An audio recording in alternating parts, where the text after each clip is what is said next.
நாட்டின் தேர்தல் முறை மீது மக்கள் நம்பிக்கையை பெற தேர்தல் ஆணையமும் ஒன்றிய அரசும் நடவடிக்கை எடுக்க வேண்டும்.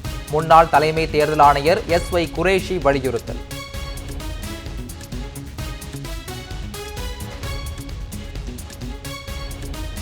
பீகாரில் 62 லட்சம் போலி வாக்காளர் இருந்திருந்தால் அதே வாக்காளர் பட்டியலில் நடத்தப்பட்ட நாடாளுமன்ற தேர்தலை ரத்து செய்வீர்களா? ஒன்றிய அரசுக்கு பீகாரைச் சேர்ந்த சுயேட்சை MP பப்பு யாதவ் கேள்வி. பீகார் மாநிலத்தவர் 6.5 லட்சம் பேரை தமிழ்நாட்டில் வாக்காளர்களாக சேர்ப்பது சட்டவிரோதம். தேர்தல் ஆணையம் தனது அதிகாரத்தை தவறாக பயன்படுத்தி மாநிலத்தின் தேர்தல் சூழலை மாற்ற முயற்சி. முன்னாள் ஒன்றிய அமைச்சர் ப. சிதம்பரம் குற்றச்சாட்டு. தூத்துக்குடி வின்ஃபாஸ்ட் மின்சார வாகன உற்பத்தி தொழிற்சாலையை நாளை திறந்து வைக்கிறார் முதலமைச்சர் மு. ஸ்டாலின். வாகன விற்பனையையும் தொடங்கி வைக்கிறார்.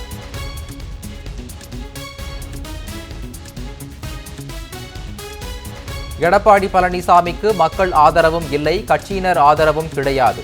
மனிதநேய மக்கள் கட்சி தலைவர் ஜவாஹிருல்லா விமர்சனம். ஒரு மாய தோற்றத்தை ஏற்படுத்தவே சுற்றுப்பயணம் செய்கிறார் என பேட்டி. சென்னை மற்றும் புறநகர் பகுதிகளில் பரவலாக மழை. வெப்பம் தணிந்து குளிர்ச்சி நிலவுவதால் மக்கள் மகிழ்ச்சி.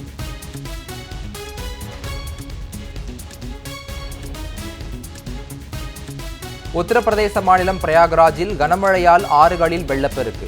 குடியிருப்பு பகுதிகளை சூழ்ந்த வெள்ளம் வடியாததால் வீடுகளை காலி செய்து வெளியேறும் மக்கள்.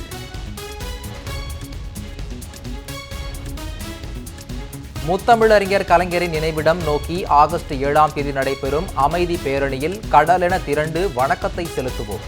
வீதிதோறும் வீடுதோறும் காவிய நாயகருக்கு நன்றியோடு மரியாதை செலுத்தி மக்கள் நலப்பணியில் ஈடுபடுவோம். திமுக தொண்டர்களுக்கு தலைவர் முதலமைச்சர் மு. ஸ்டாலின் அழைப்பு.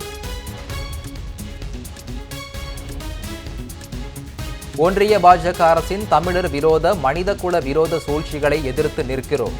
எதிர்க்கட்சியான அதிமுக அடங்கி ஒடுங்கி பாஜகவுக்கு அடிமை சேவகம் செய்து கொண்டிருப்பதாக முதலமைச்சர் மு. ஸ்டாலின் குற்றச்சாட்டு.